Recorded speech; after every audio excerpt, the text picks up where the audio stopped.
Nearly a year after protests following the murder of George Floyd, Denver receives a sweeping list of ideas to reform the police department. Denver, like many other cities, of course, saw a summer of protests and sometimes violent encounters with police. The city then agreed to hear ideas on reshaping the department and how it interacts with the public. Suggestions included empowering citizens by addressing the city's socioeconomic needs, also minimizing interaction with law enforcement, supporting people who were once incarcerated, now trying to re-enter the community, and also expanding the role of the community in overseeing the department.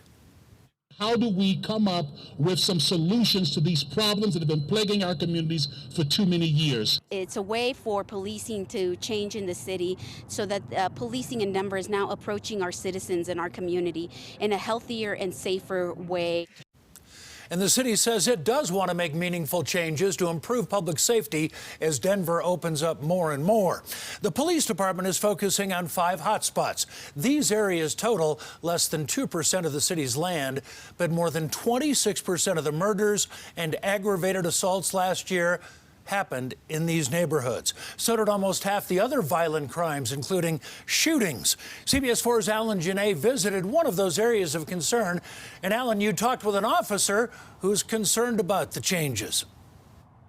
Well, he is, Jim, and saying that in our current climate and with social media, problems are more likely to be amplified and less likely to be understood. Now, tonight here at the Shorter Community AME Church, people came and lit candles and talked about violence at the hands of police, saying it is sad that it took the knee on the neck of a Black American to wake up the consciousness of the nation. But as city leaders and police leaders promised changes and new focus in some areas, one officer who didn't want his identity shared reflected on what's been happening. It's the center of a problem. One of 5 areas where police will focus new attention. 47th and Peoria can be calm during the day, but sometimes a lot of trouble at night. Standing in the sun, a veteran officer off duty. I got into this because my passion was to do this. Everybody can't do this. Everybody's not designed for this. But it's taken a toll. Are you getting worn out? Got worn out. I still have the integrity. I still do what I'm supposed to do and what is expected, not just of the public, but of myself. Conflicts and protests in the years since the death of George Floyd, he believes, have not solved much. Are police by nature racist?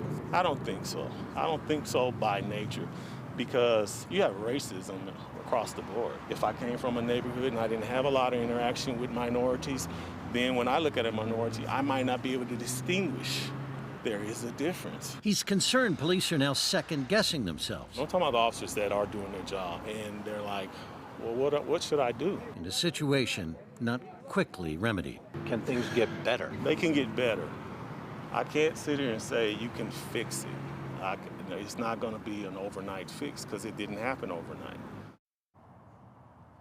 Police Chief Pazin says in those 5 areas they're concerned about with crime rates that rose last year, you can expect to see things like more foot patrols or officers on bikes. One person I talked to in that area of Montbello today said you only see police when there's trouble, and that may be part of the problem. In Denver, I'm Alan Gennett, covering Colorado First.